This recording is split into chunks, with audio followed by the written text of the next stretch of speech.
Hola, muy buenos días.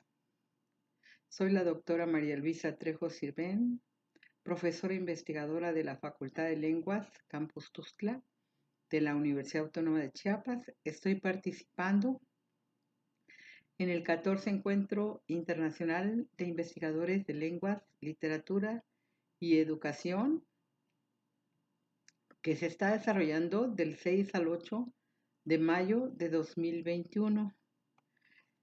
Agradezco mucho a los organizadores de este evento haberme permitido dar esta conferencia sobre que se titula Análisis retórico de los sonetos de Sor Juana Inés de la Cruz. Quiero aclarar que solamente voy a abordar algunos aspectos que se tocan dentro de esta conferencia, ya que la figura de Sor Juana Inés de la Cruz abarca aspectos muy diversos que pueden abordarse de su vida, como por ejemplo su vida educativa, cortesana, religiosa, literaria, intelectual, sus antecedentes histórico-literarios, sus principales obras, su interés por la ciencia y por los instrumentos científicos, sus fuentes culturales y también sus lecturas, por ejemplo, cómo influyeron en ella los clásicos y latinos, toda esa parte del hermetismo, los textos herméticos también pueden abordarse, documentos sobre mitos prehispánicos, libros de teología de Europa y América que influyeron en ella, de alguna manera, bueno, su conocimiento de algunas lenguas, entre ellas el latín, por ejemplo, y el náhuatl, su conciencia de ser mujer o su visión de feminismo de aquel momento, su temprana muerte y también su extraña desaparición, ¿verdad?, de la escena literaria durante largo tiempo, así como su renacimiento con los estudios también de algunos de sus principales biógrafos y críticos. Existen también muchos estudios nuevos sobre la vida y obra de Sor Juana Inés de la Cruz. Ella fue una escritora en la Nueva España que se dedica de forma exclusiva a las letras, en donde destaca sobre todo como poeta. Eh, Ha sido considerada como la escritora más importante de habla española del siglo XVII y al parecer de Octavio Paz como el escritor más importante de Nueva España. Así se refiere Octavio Paz en forma masculina, diríamos, dice escritor y no escritora. Sor Juana Inés de la Cruz nació en San Miguel Nepantla, pero vivió en Yacapixtla y en Amecameca con su abuelo materno, don Pedro Ramírez de Santillana, como mucha gente lo sabe. Y también en esa hacienda aprendió el náhuatl, a comunicarse con los nativos, y ahí empieza a manifestarse un deseo de ella de aprender a leer y escribir desde muy temprana edad. Luego sueña, cuando tiene como 6 o 7 años de edad, con asistir a la Real y Pontificia Universidad de México disfrazada de hombre. Sin embargo, es significativo este hecho, aunque no logra entrar a la Real y Pontificia Universidad de México, pero es algo significativo dentro de su vida como intelectual y escritora. No es extraño, pues, que a los 8 años compusiera una loa mística, por ejemplo, en la que recibió un libro como premio. Ella tomó solamente 20 lecciones de gramática, porque recordemos que en aquella época las mujeres solamente se les enseñaba en casa y no en ningún tipo de escuela. Ahí se dice que eh, esto le ayudó para aficionarse a los libros, estudiar, escribir poesía. Como no le bastaron estas cosas, bueno, continuó por sí misma en el estudio cortándose el cabello 4 o 5 dedos hasta no haber aprendido lo que se había propuesto. Y ella tuvo como lecturas Virgilio, Horacio, Ovidio, San Agustín, San Cipriano y San Jerónimo, según consigna Hermilo Abreu Gómez, pero por los 4.000 libros que se supone que llegó a tener en el claustro donde ella vivió, da a entender que fueron muchos más autores los que ella leyó, por supuesto, y se interesó toda una serie de disciplinas muy interesantes, no solamente por la literatura, sino también por la historia, la geografía, la matemática, etcétera. A los 13 años, más o menos, se va a vivir a México, a casa de su tía María, y ahí asiste a la corte de don Antonio Sebastián de Toledo, virrey de Nueva España, y marqués de Mancera, y de la virreina doña Leonor María de Carreto, de quien fue dama de honor, y a la que dedicó unos versos por su temprana muerte. En la corte, pues es admirada por su habilidad poética y su ingenio y conocimientos. Dice Javier Villaurrutia, lo cito: todos conocen la anécdota de que una vez fue sometido a un examen por los hombres más ingeniosos y sabios de Nueva España, y que ella supo contestar todas las preguntas de temas diversos: filosofía, ciencias naturales, etc. Hasta aquí la cita de Villaurrutia. Sin embargo, pues ella está poco tiempo en la corte, ¿verdad? Como dama de honor de la virreina, y ya posteriormente su confesor, padre Antonio Núñez de Miranda, le aconseja primero que entre al noviciado y posteriormente al convento de San José de las Carmelitas Descalzas, de donde sale posteriormente para luego volver a ingresar al convento de San Jerónimo, donde hace los votos el 24 de febrero de 1669.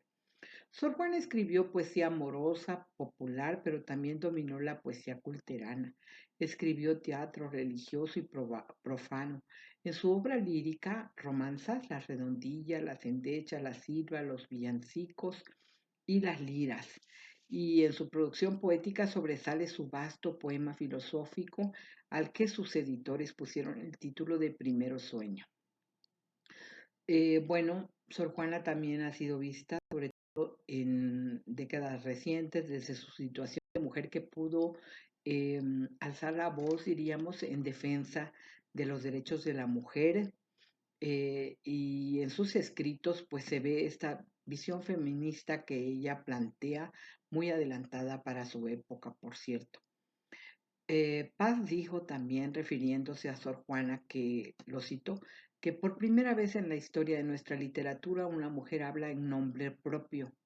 La mujer encarnaba una excepción doble e insoportable, la de su sexo y la de su superioridad intelectual.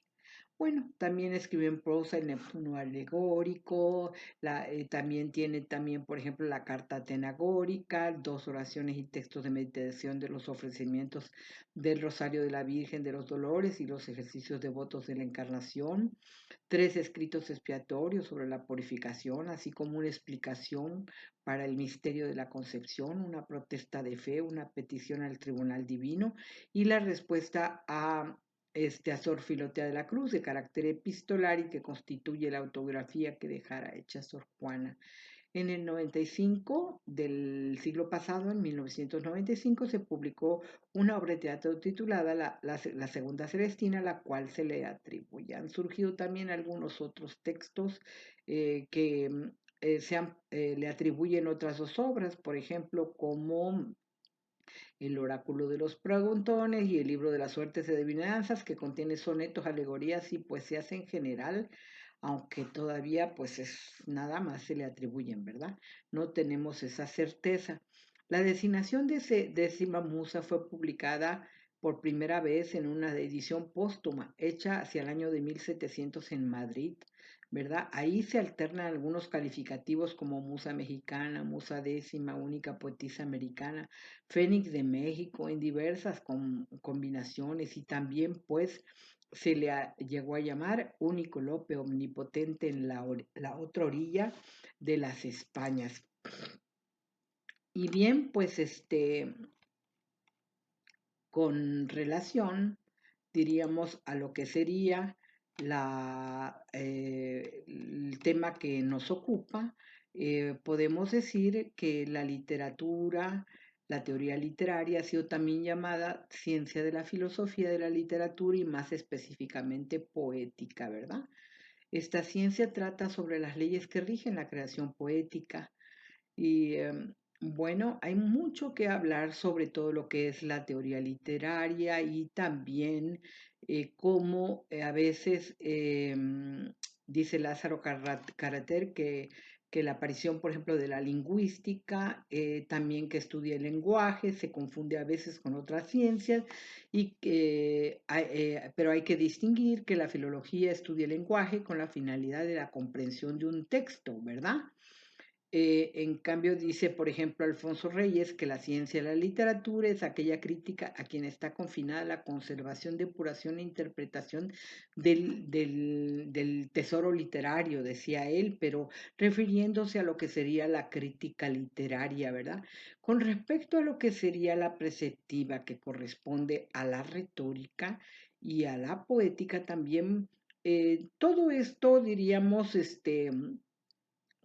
comenzó, diríamos, desde la época de la antigüedad, con diferentes preceptistas. Por ejemplo, está Platón, Aristóteles, Cicerón, Horacio, Quintiliano.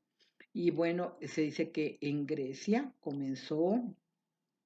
fue la cuna, diríamos, de las reglas de la preceptiva en el siglo V antes de Cristo, en Sicilia, ¿verdad?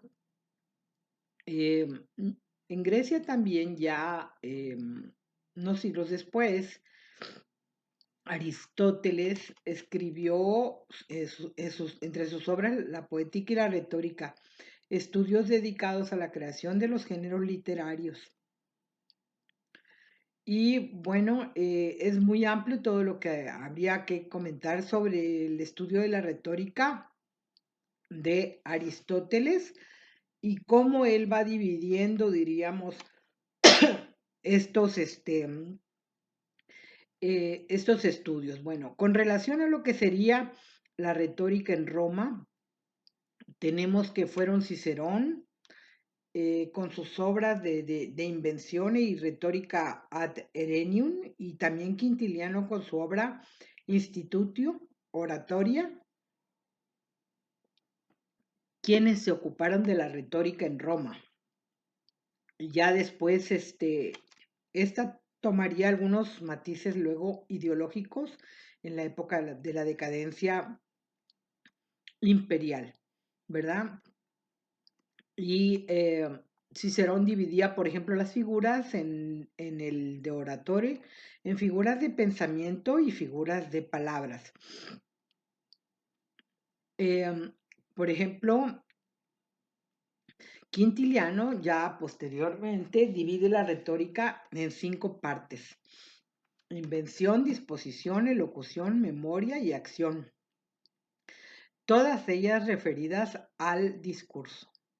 Quintiliano se basa en la clasificación de figuras hechas por Cicerón para elaborar la suya. Y a su vez también, pues, viene, diríamos, toda colección, diríamos, de diversas figuras, viene desde la época de los griegos. Se decía que ya Aristóteles había consignado 80 figuras literarias. Perdón. Bueno, con respecto a la retórica, hay una parte que se llama el locutio. Podemos seguir hablando de la retórica, pero no es posible en este breve resumen el que le estoy haciendo, más o menos de lo que trata mi trabajo. Es una de las partes, diríamos, de la antigua retórica. Y las figuras retóricas generalmente se caracterizan por apartarse de las reglas de la gramática. Por ejemplo, Beristain dice que respecto de la gramática, estos apartamentos eran evaluados de 2 maneras: como errores involuntarios y como artificio deliberado. Solo en este segundo caso eran vistos como licencias poéticas